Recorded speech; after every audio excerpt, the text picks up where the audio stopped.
नमस्कार, दिव्य भारत न्यूज में आपका स्वागत है। आपके साथ मैं हूं कृतिका चौबीसा। संत जो हमेशा सत्य के मार्ग पर चलते हैं, धर्म की रक्षा करते हैं। नागा संत जो दुनिया से दूर रहते हैं, जिनको सांसारिक मोहमाया से कोई लेना देना नहीं होता। इनकी अपनी अलग एक दुनिया होती है और कठोर अनुशासन। ऐसे ही एक नागा संत इस वक्त मेरे साथ मौजूद हैं, खुशहाल भारती महाराज। अगर मेवाड़ में किसी नागा संत की अगर आप बात करें तो सबसे पहले खुशहाल भारती महाराज का नाम ही उभर कर आता है। सनातन संस्कृति के लिए बहुत ज्यादा समर्पित हैं और इसी वजह से लोग दूर दूर से इनके दर्शनों के लिए आते हैं। दिव्य भारत पर आज आपको इस एक्सक्लूसिव इंटरव्यू में हम मिलाने जा रहे हैं नागा संत खुशहाल भारती महाराज से। नमस्कार, बहुत बहुत स्वागत करते हैं आपका दिव्य भारत में। संत की अगर परिभाषा की मैं बात कहूँ, कहते हैं कि सत्य की मार्ग पर चलता है और पत्रकार जो है वो भी एक सत्य के मार्ग पर चलता है। मैं संत के बारे में जानना चाहती हूँ। संत जय श्री महाकाल, संत का कभी अंत नहीं होता और संत संसार के अंदर से निकलता, कोई संसार के बाहर से नहीं आता।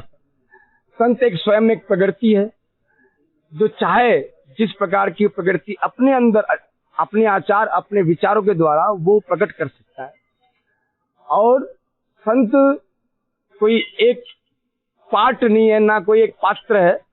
संत एक स्वयं एक ईश्वर का एक स्वरूप है, जिस स्वरूप को एक मानव तन में आने वाला मनुष्य उसको ग्रहण करता है और उसको अपनाता है, उस संत प्रणाली को निभाता है और वो संत बन जाता है। बाकी संत बनना बहुत बड़ी चीज है, क्योंकि कहते हैं कि संत तो संत ही होता है कि उसका कभी अंत नहीं होता है, और जिसका अंत नहीं होता वही संत होता है। जहाँ तंत्र से दुनिया परी हो जाए, संसारिक मोह मायाओं से परा हो जाए, संसारिक व्यवस्थाओं से जितना वो पीछे जाता जाए, प्रकृति में जाना पसंद करे, वही संत है। और संत की तुलना तो हम क्या करें कि संत की तुलना के लिए भगवान तुलसीदास जी ने स्वयं शिव पुराण स्वयं पुराणों ने भी उसकी व्याख्या नहीं कर पाए, हम क्या व्याख्या करेंगे। हाँ, ये है कि संत की परिभाषा और उसके विचारों को अपने अंदर उतार सकते हैं और उनको हम अपने जीवन में क्रियापालित कर सकते हैं।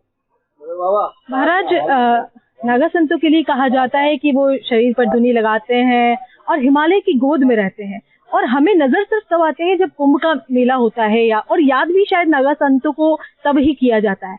आप लोगों की कोई ऐसी बात है जो आज तक मीडिया तक नहीं पहुंच पाई है, आगे तक नहीं पहुंच पाई?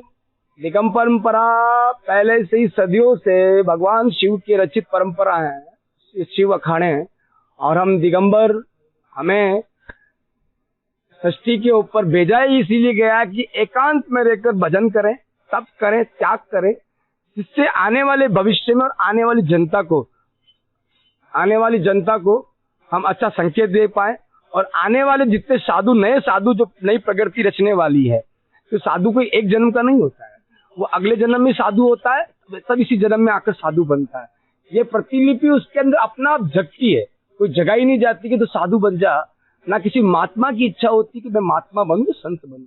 और रही दिगंबर, हम महंत को, संत को और दिगंबर को एक नहीं कह सकते। योगी अलग है, तपस्वी अलग है, साधु जीवन अलग है, और दिगंबर जीवन बहुत अलग है।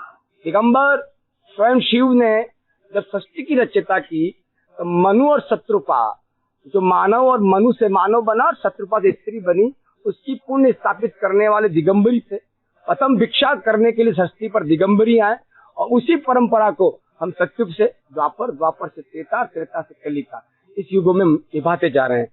और दिगंबर समाज में इसलिए कम आता है क्योंकि उसको समाज का कल्याण करना है, तो वो अपनी जितनी प्रकृति के अनुकूल रह सके, जहाँ उसकी जीवन व्यापिता और जहाँ से उसका स्थूल तत्व बनता है, क्योंकि दिगंबर केवल एक प्रकृति की सिस्टम को बनाने के लिए बनता है। जिस गंगा, जिस जमुना, जिस सरस्वती, जिन नदियों में आप आपके पापों को धो के आते हो, कभी सोचा है कि इसके पाप कौन धोता है? नहीं, उसके पापों के लिए धोने के लिए हमको पैदा किया गया।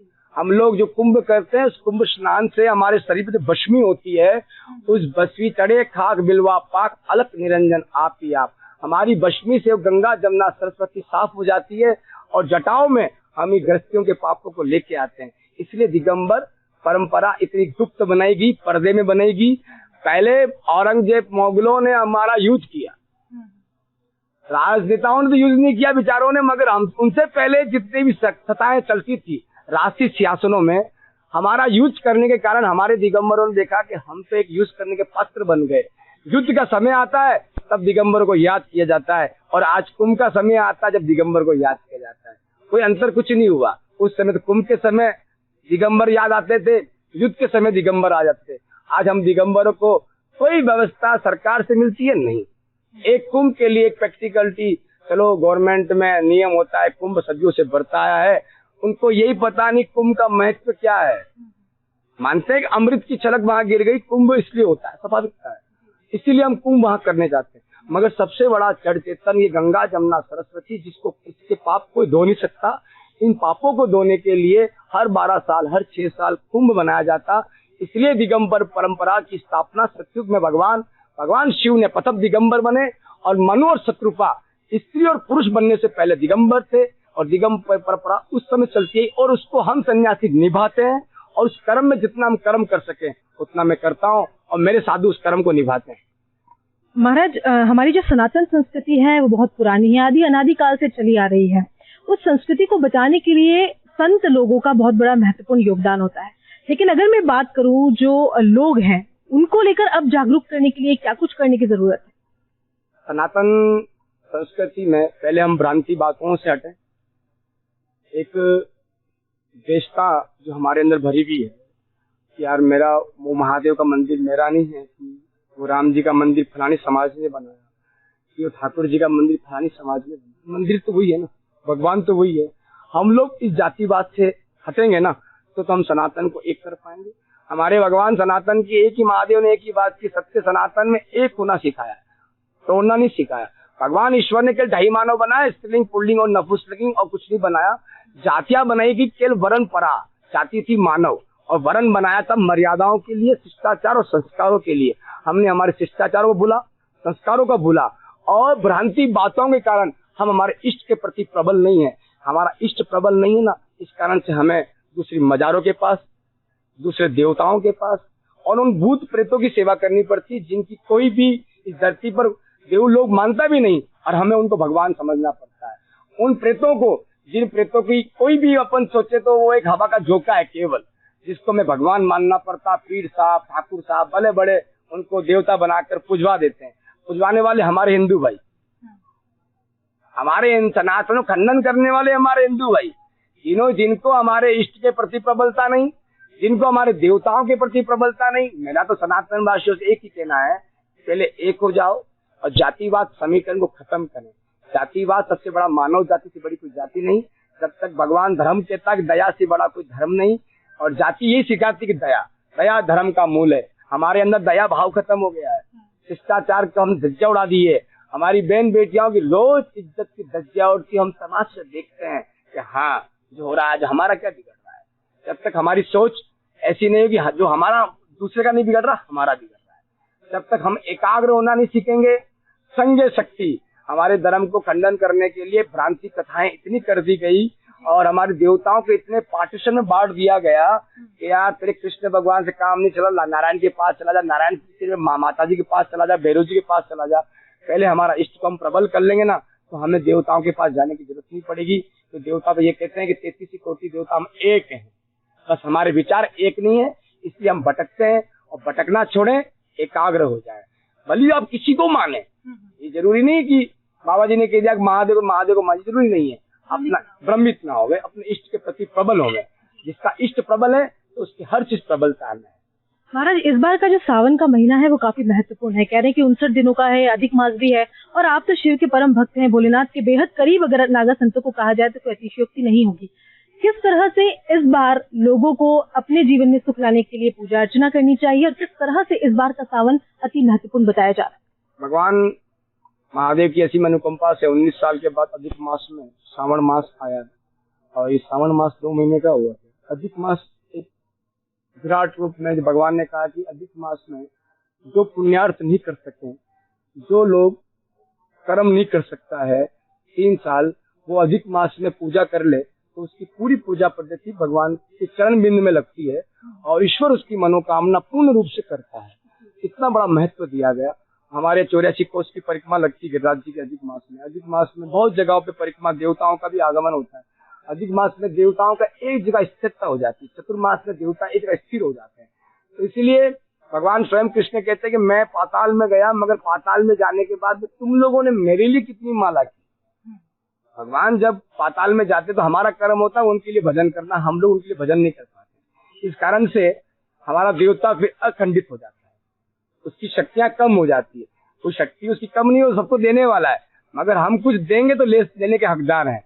इसलिए अधिक मास जो जितना कर्म कर सके भगवान के पार्थिव शिवलिंग बनाए, भगवान को जल चढ़ाएं, पंचामृत से अभिषेक करें, और सबसे ज्यादा तो जितना बिलपत्र और जल का भगवान को धार चलाएंगे, जैसे हमारा महादेव आपकी सुनेगा और आपकी मनोकामना सबकी पूरी करेगा।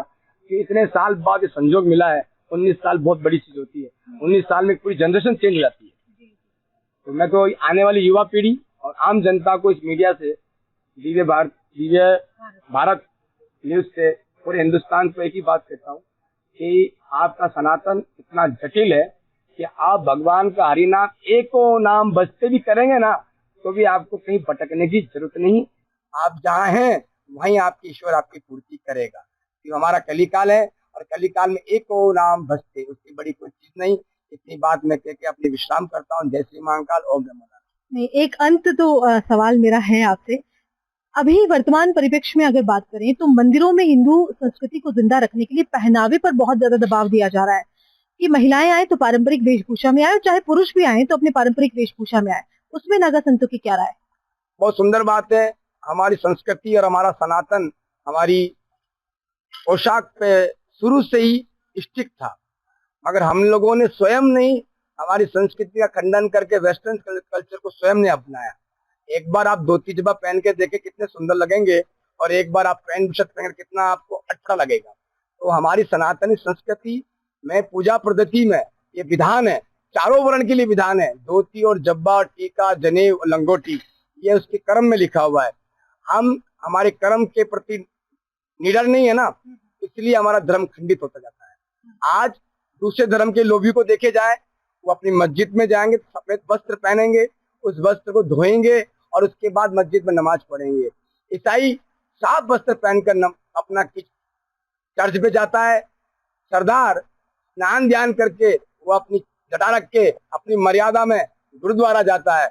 हमारा बंदा कितने समय मंदिर जाता है। हमें श्रावण महीना आता है तब तो महादेव याद आते हैं, नवरात्रि आती है तब हमारी मैया याद आती है, जन्माष्टमी आती है कन्हैया याद आता, बाकी हम 365 दिन भूल जाते हैं।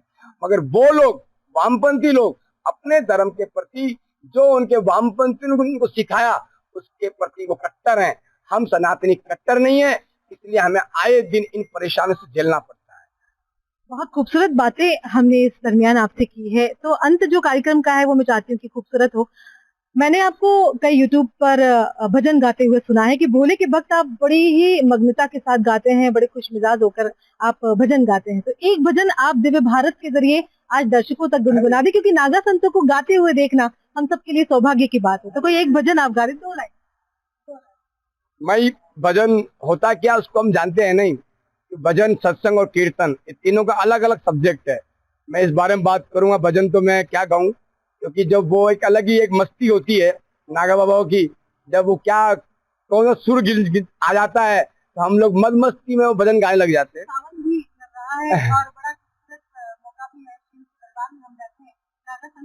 मेरे तो भगवान महादेव से और आम जनता से इतना ही कहना है, और आप 2 भजन की एक श्लोक के दुनियादारी ओ गनगारी जाने भेद मत बिजोरे हेली मारी निर्भय। ये दुनिया है और इस दुनियादारी में आप जीते हैं तो निर्भय रहना, और भेद दे दोगे तो कोई ना कोई तुम्हें भेदी बनाकर तुम्हें गुलाम बनाने की कोशिश करेगा और भटका देगा। कि दुनियादारी ओ गनगारी जाने भेद मत बिजोरे हेली मारी निर्भय।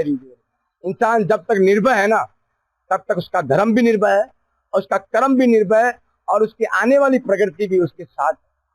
हमारी सनातन संस्कृति इसलिए भी महत्वपूर्ण है क्योंकि न सिर्फ हिंदुस्तान के लोगों ने इसे जिंदा रखा है, बल्कि विदेश के लोगों ने भी इसमें बहुत कुछ पाया है।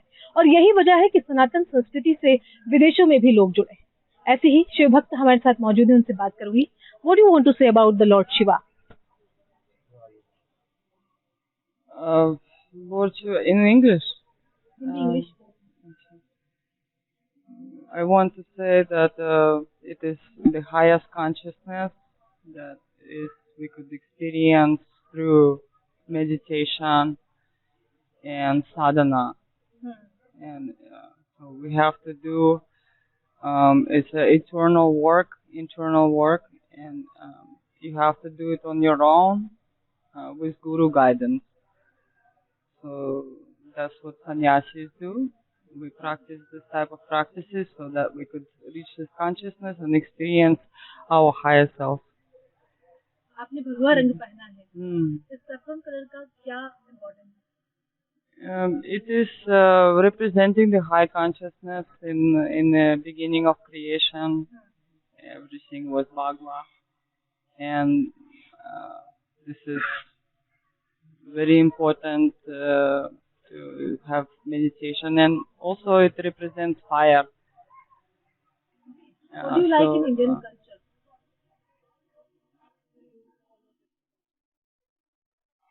I like Dharam Shastra, following what to do, what not to do. This is very important, is to be righteous and correct acting person. And good positive energy, healing energy for the world, the care for people. And yes, I know some mantras. Can you speak? Om Sarvamandala Mangale Shiva Sarvati Satike Sharanye Trembake Gauri Narayani Namostate। Mewar की इस धरा पर इस वक्त नागा संतों का आना हुआ लगा हुआ है, और आपको बता दूं कि बड़बड़ेश्वर महादेव मंदिर में एक और नागा संत मेरे साथ मौजूद हैं जो फॉरेन कंट्री से आए हैं, लेकिन उनसे जब पूछा गया कि वो कहाँ से आए तो उनका बड़ा ही सुंदर जवाब था। उन्होंने कहा कि हम पृथ्वी से आए हैं। What do you want to say about the Indian culture? Sanatan culture is वही दूसरा culture ने Sanatan culture ने सब दूसरा दौर में copy नकल है। You know about the importance of the saffron color. If we are talking about the Sanatan culture, the saffron color is very important. What do you want to say about the saffron color? And you know about the importance of the saffron color? About the importance. Surya है रंग, और अग्नि भगवा रंग, और जन्म से पेट से अंदर सब भगवा देखते। Do you know about the Lord Shiva? ध्यान करते भगवा हो जाएगा। क्या कहना चाहते हैं शिवा के बारे में? भोलेनाथ कहा जाता है उन्हें, शिव जी को भोलेनाथ कहा जाता है, और आप हिंदी भी बखूबी बोल रहे हैं। What do you want to say about the Shiva? Shiva, all auspiciousness, सब साथ है, पंचाक्षर, ओम नमः शिवाय। नागा संत खुशहाल भारती महाराज जी मेरे साथ मौजूद थे, और उनका साफ तौर पर यही कहना है कि अगर व्यक्ति अंदर से निर्भय होगा तो धर्म की रक्षा भी होगी और कर्म भी आसानी से कर पाएगा। दिव्य भारत के साथ उदयपुर न्यूज, नमस्कार।